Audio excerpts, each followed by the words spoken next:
প্রিয় শিক্ষার্থীরা, বিভক্তির 2 প্রকার নাকি 7 প্রকার? আজকে আমি তোমাদের সাথে বিভক্তির যে খুঁটিনাটি বিষয়গুলো আছে সেই বিষয়গুলো নিয়ে আলোচনা করব। এখানে লেখা আছে বিভক্তি কয় প্রকার, 2 প্রকার নাকি 7 প্রকার? প্রায় শিক্ষার্থীরা একটা জায়গায় বেশি ভুল করে। ভুলটা হচ্ছে যে বিভক্তির প্রকারভেদ করতে গিয়ে সবসময় মনে করে বিভক্তি 7 প্রকার।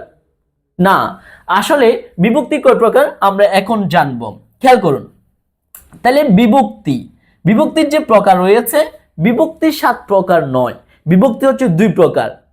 প্রায় শিক্ষার্থীরা বলে যে বিভক্তি 7 প্রকার, প্রথমা, দ্বিতীয়া, তৃতীয়া, চতুর্থী, পঞ্চমী, ষষ্ঠী, সপ্তমী, এরকম এক নাগালে বলে দেয়। কিন্তু বিভক্তি 7 প্রকার নয়, বিভক্তি হচ্ছে 2 প্রকার, 7 প্রকার নয়, বিভক্তি হচ্ছে 2 প্রকার। 2 প্রকার বিভক্তির মধ্যে যে বিভক্তিগুলা আছে এর আগে আমরা জানবো বিভক্তির কাজটা কি। বিভক্তির কাজ হচ্ছে বাক্যের যে শব্দ রয়েছে শব্দের মধ্যে বা পদের মধ্যে সম্পর্ক তৈরি করা। তাহলে বিভক্তি কাকে বলে? বিভক্তি হচ্ছে যে অর্থহীন পদ সমষ্টি বা বর্ণাংশ পদের, বাক্যে ব্যবহৃত পদের সাথে সম্পৃক্ত তৈরি করে তাকে আমরা বিভক্তি বলি। তাহলে এখন জানি যে বিভক্তির 2 প্রকারগুলো কি কি। বিভক্তি যে 2টা প্রকার রয়েছে, প্রকারগুলো কি কি খেয়াল করুন। 1 নাম্বার হচ্ছে শব্দ বা নাম বিভক্তি। 2 নাম্বার হচ্ছে ক্রিয়া বিভক্তি, ক্রিয়া বিভক্তি। এখানে বিভক্তির সাথে কারকের প্রচুর সম্পর্ক রয়েছে। তাহলে আমরা কারক নিয়ে এখন কথা বলবো না, কথা বলবো বিভক্তি নিয়ে। প্রায় শিক্ষার্থীর এই সমস্যাটা হয় যে বিভক্তি আসলে কি, কত প্রকার, কোন জায়গায় কি বিভক্তিগুলো রয়েছে, কিভাবে কোন বিভক্তি ব্যবহার করা হয়। খেয়াল করুন, নাম্বার শব্দ বিভক্তি। তাহলে নাম্বার শব্দ বিভক্তি হচ্ছে প্রথম প্রকার। দ্বিতীয় প্রকার হচ্ছে ক্রিয়া বিভক্তি। ক্রিয়া বিভক্তি আসলে কি? ক্রিয়া বিভক্তি হচ্ছে যে শব্দের মধ্যে কাজ বোঝাবে এই ক্রিয়া বা এই শব্দের যে বিভক্তি ব্যবহার করা হয় তাকে আমরা ক্রিয়া বিভক্তি বলবো। এরপরে আসুন নাম্বার শব্দ বিভক্তি।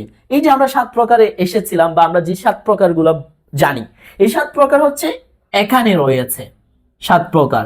তাহলে নাম্বার শব্দ বিভক্তি 7 প্রকার, কিন্তু বিভক্তি 7 প্রকার নয়, নাম্বার শব্দ বিভক্তি হচ্ছে 7 প্রকার। যেমন আসুন খেয়াল করুন, আমরা যে নাম্বার শব্দ বিভক্তি রয়েছে এই নাম্বার শব্দ বিভক্তির প্রকারগুলো একটু জানি। খেয়াল করুন, তাহলে নাম্বার শব্দ বিভক্তি 7 প্রকারগুলো কি কি রয়েছে? নাম বা শব্দ বিভক্তি। খেয়াল করুন, তাহলে আমরা প্রথম 1 নাম্বারে পাই প্রথমা, সবার পরিচিত। মনে করো যে প্রথমা বললে আমরা বিভক্তি চিন্তা করি, কিন্তু বিভক্তির সরাসরি প্রকার নয়, এটা হচ্ছে নাম্বার শব্দ বিভক্তির প্রকারভেদ। এখানে আছে শূন্য অথবা অ বিভক্তি। এরপরে 2 নাম্বারে দ্বিতীয়া বিভক্তিতে আছে কে, রে, এরে। এরপরে হচ্ছে তৃতীয়ার মধ্যে আছে দ্বারা, দিয়া, কর্তৃক। এরপরে চতুর্থীর মধ্যে আছে কে, রে, এরে। তাহলে এখানে যে দ্বিতীয় এবং চতুর্থীর মধ্যে একই কেন, এই বিষয় সম্পর্কে আমরা আলোচনা করব। এরপর আসুন পঞ্চমীর মধ্যে রয়েছে হতে, থেকে, চে। এরপরে ষষ্ঠীর মধ্যে আছে র, এর। এরপরে আসুন সপ্তমীর মধ্যে আছে এ অন্তস্থ, তে, এতে। তাহলে এই যে আমরা 7 প্রকার বিভক্তি, যে বিভক্তিগুলো আমরা শব্দে বা কারকে বা সমাজে বিভিন্ন জায়গায় আমরা ব্যবহার করে থাকি। আচ্ছা, এখানে আমরা 2টা জায়গায় একই বিভক্তি বসিয়েছি। একটা হচ্ছে 2 নাম্বার বা দ্বিতীয়া, আরেকটা হচ্ছে চতুর্থী। খেয়াল করুন এখানে এই যে দুইটা বিভক্তির মধ্যে ব্যবহার ক্ষেত্রে পার্থক্য রয়েছে। পার্থক্য কিরকম? কে, রে, এরে, এই যে চতুর্থী বিভক্তি আছে, যদি কোনো শব্দে, চতুর্থী বিভক্তি কোথায় ব্যবহার করা হয়? যদি কোনো শব্দে জন্য, কোনো বাক্যে বা শব্দের জন্য বা নিমিত্ত বোঝায়, জন্য বা নিমিত্ত বোঝায়, তাহলে সেক্ষেত্রে চতুর্থী বিভক্তি বসবে। যেমন খেয়াল করুন, যেমন আমি যদি বলি কলমটি রহিমকে দাও, তাহলে এটা রহিমের জন্য নির্দিষ্ট করে দিলাম, তাহলে এটা রহিমকে দাও, তাহলে কলমটি রহিমকে দাও, তাহলে রহিমের জন্য, কলমটি কার জন্য? রহিমের জন্য। সেক্ষেত্রে কি বসবে? চতুর্থী বিভক্তি বসবে। যদি সাধারণভাবে বসা হয় বা সাধারণভাবে বলা হয়, তাহলে কি বসবে? দ্বিতীয় বিভক্তি। এরপরে আসুন, এরপরে দ্বিতীয় এবং চতুর্থী চলে গেল, এখন আসুন প্রথমা। প্রথমে কি বিভক্তি ব্যবহার করা হয়? শূন্য বা অবিভক্তি কেমন? যেমন কলম, এখানে কোনো বিভক্তি নাই, এখানে কোনো বিভক্তি নাই। যেমন চলন বা চলো, এখানে কোনো বিভক্তি নাই, এখানে কোনো বিভক্তি নাই। যেমন যাও, এখানে কোনো বিভক্তি নাই। যেমন হাঁটো, হাঁটো, এখানে কোনো বিভক্তি নেই। এই শব্দগুলোতে, যে শব্দগুলোতে কোনো বিভক্তি থাকবে না, এগুলোকে বলা হয় শূন্য বিভক্তি। তাহলে আমাদের তিনটা বিভক্তি চলে গেল, এক, তারপর হচ্ছে দুই, চার। এখন তৃতীয়াতে আসুন। তৃতীয় বিভক্তি কিভাবে ব্যবহার করা হয়?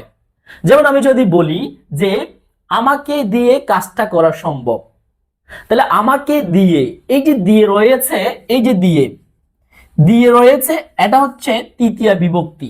এটা দ্বারা দুটো পদের মধ্যে সম্পর্ক তৈরি করেছে। এরপরে আসুন যে পঞ্চমী। পঞ্চমী কিরকম? যে পঞ্চমী যদি আমি ব্যবহার করি, খেয়াল করুন, যেমন আমার থেকে রহিম সুন্দর, আমার চেয়ে রহিম সুন্দর। তাহলে এই যে শব্দগুলা ব্যবহার করা হয়, তাহলে এই বিভক্তিগুলো ব্যবহার করা হয় দুইটা শব্দের বা দুইটা পদের মধ্যে সম্পর্ক তৈরি করার জন্য। তাহলে এরপরে আসুন ষষ্ঠী বিভক্তি। ষষ্ঠী, তাহলে আমাদের একটি কি আছে?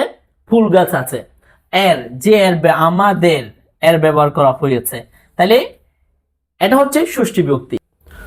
সপ্তমী বিভক্তি। সপ্তমী বিভক্তিতে আছে এ অন্তস্থ তে এতে।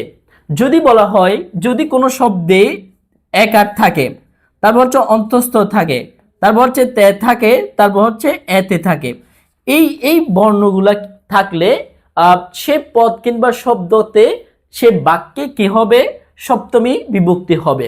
যদি আমি বলি কোথায় থেকে এসেছো, তাহলে এখানে অন্তস্থ আছে, তাহলে এটা কি হবে? সপ্তমী বিভক্তি। এরকম যে বিভক্তিগুলো রয়েছে, এগুলো শব্দের বাক্যের মধ্যে বসে পদের সাথে যুক্ত হয়ে শব্দের সম্পৃক্ততা। এরপরে আমরা কারক নিয়ে আলোচনা করব। কারকের সাথে কিন্তু বিভক্তির সম্পর্ক রয়েছে।